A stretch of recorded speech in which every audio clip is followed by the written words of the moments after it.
so much, sir, for joining us. I would like to know the sentiment around here. How is Mechanica 2026 is evolving from the past editions? Thank you for having me. As you know, this is the 6th edition of the ACMA Automechanika. This year has been the biggest show ever that has happened so far. 51,000 square feet, 870 exhibitors, 3,000 brands, and over 20 countries being represented at this show. So from an auto aftermarket perspective, this is the largest show ever. We could have sold more. I think there were more people wanting to join. And I'm sure as we go forward, the show will only continue to grow. So from an aftermarket perspective and the companies and the brands perspective, what I saw yesterday also walking around, a lot of footfalls and visitors, even though this is a B2B show. Yes. It's not a B2C show. But from a B2B perspective, I was very pleasantly surprised to see the number of people here. I'm told there are meaningful conversations. I spoke to a few of our members and people that have put up stalls. A lot of meaningful conversations that are business-oriented rather than casual walk-ins. So, sir, as ACMA president, how do you see India's automotive component and aftermarket industry evolving over the next decade? I think from an India automotive perspective, we are all very bullish. Post GST cuts in the last quarter of last year, the local domestic industry continues to grow. If you look at the general economy, the mood is good. So across sectors, the automotive industry has done well. Automotive exports continues to grow. So from a component perspective, we've always supported the OEM players, and I think when the OE market does well, the auto component market also continues to do well. In addition to the local demand in the local OEM markets, exports now with these two FTAs and multiple FTAs that the government of India, or trade agreements that the government of India has worked very hard to make sure that they happen, will open new markets for Indian auto component players. Exports is a very large part of the auto component industry. About $20 billion of exports takes place, with the intent to grow this multifold over the next few years.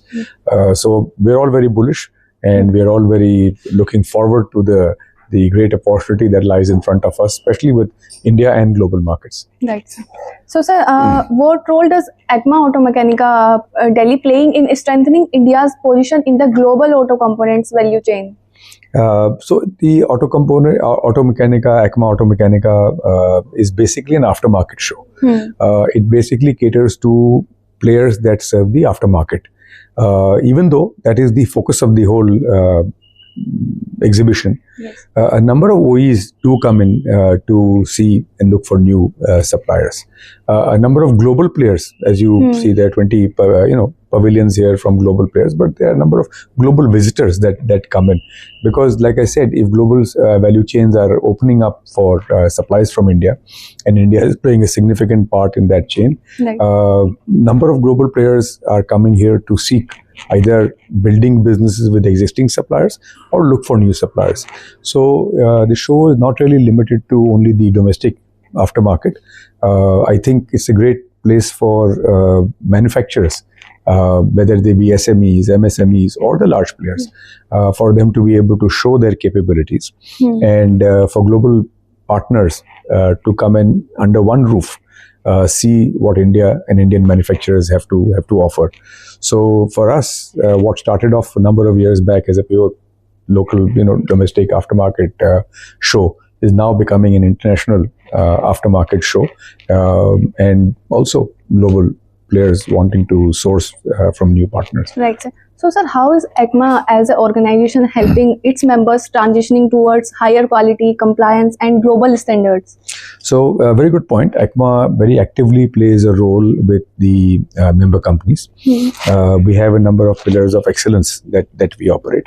We operate a number of programs for our members, where a number of our members take part in one of the multiple programs, whether it be on ESG, whether it be on Industry 4.0, or whether it be on productivity, on waste reduction, on getting quality first time right, export promotion, and what does it take to become export competitive, on energy. So there is a whole bunch of programs that ACMA runs for its members, And in a way, next week we have this ACMA Excellence Awards, which is actually really a celebration of all these programs that we run. Right. So we run clusters where members learn from other member companies that are very good at it.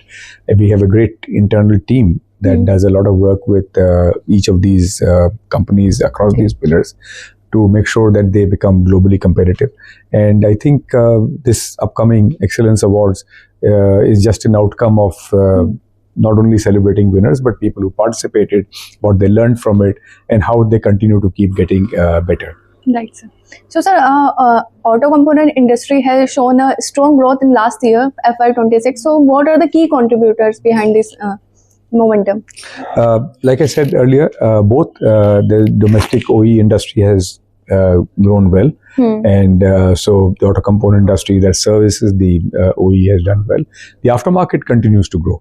So with the massive, 300 vehicles in India that are in the whole park, they continue to require service and service parts, which are now getting a little formalized because of this whole GST rationalization.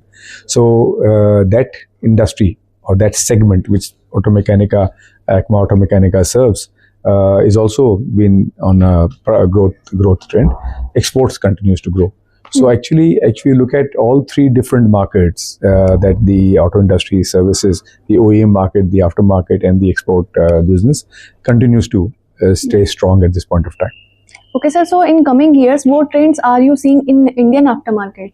So what we're seeing is, if you see what's happening to the OE business, there's a new electronification that's happening on that side. Right. Premiumization is happening on the OE side. All that will ultimately start coming into the needs of the aftermarket. So even if you go around, you will see a number of companies that not only do traditional parts, they've started doing digital parts, electronic parts, etc. To their range. So I think that is the one trend. Number two, as you go forward, some of these will require a little different skill set from a mechanic or from a service station. That is the transition that is currently happening. You're also seeing beyond auto OE service chains that are now evolving, independent chain of garages and things like that. So that will also help in this whole transition.